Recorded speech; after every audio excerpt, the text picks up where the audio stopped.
Hello, Crossroads Church, and anyone else who may be listening to this. My name is Keegan, coming to you with the daily devotion for Saturday. And Crossroads is continuing its current sermon series of living with purpose. And this past Sunday, Crossroads had a guest preacher named Pastor Mark Bellows.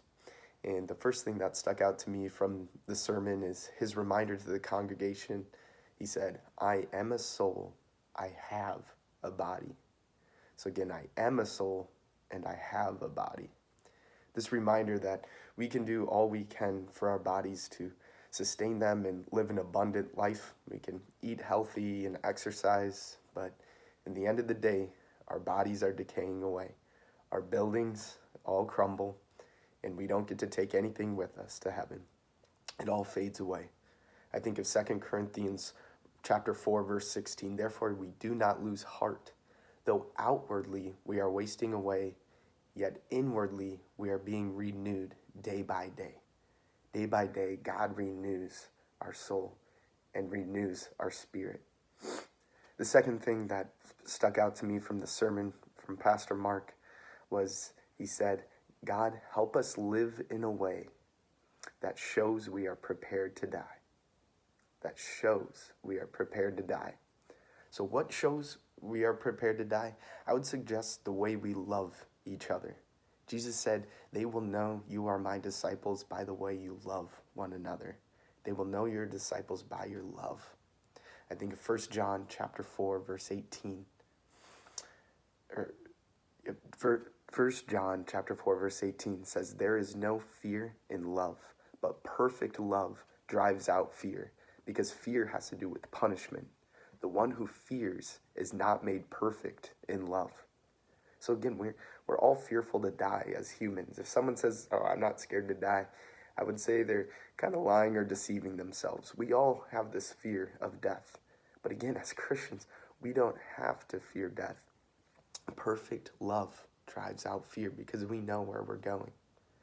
2 Peter chapter 1, verses 5 through 8, it says, "For this very reason, make every effort to add to your faith goodness, and to goodness knowledge, and to knowledge self-control, and to self-control perseverance, and to perseverance godliness, and to godliness mutual affection, and to mutual affection love." We see through this sequence, what's the capstone? It's love. I would suggest that if we're living in a way that shows we're prepared to die, how do we do that? It's by our love, the way we love one another, because perfect love drives out all fear. We don't have to fear death. So in other words, we have this living hope. That's what separates us from believers and non-believers in this world. We have this hope that the best is yet to come, that this life is just temporary, and that the best is yet to come. So next time we want to maybe complain about our current situation or let our current circumstances dictate how we behave or how we react in situations, we are called to remember our end state as Christians. What's our end state? We have a peaceful sleep in heaven with Jesus. So what's the worst thing that can really happen to us during the day? Well, we die and we go to heaven, which is ironically actually the best thing that can happen to us. So if we're able to live with that eternal perspective and not get this tunnel vision in life thinking it's all here and now, that's what can really help us live with that living hope that we all have, and also then enable us to want to love each other more and better.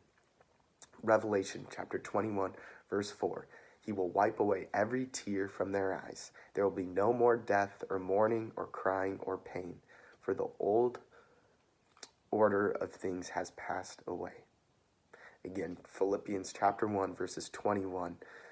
The Apostle Paul said, "For me to live is Christ, and to die is gain." Apostle Paul, many of you know, he was a martyr for Christ and was killed for his faith. He was rewarded with peaceful sleep. God bless and have a great weekend.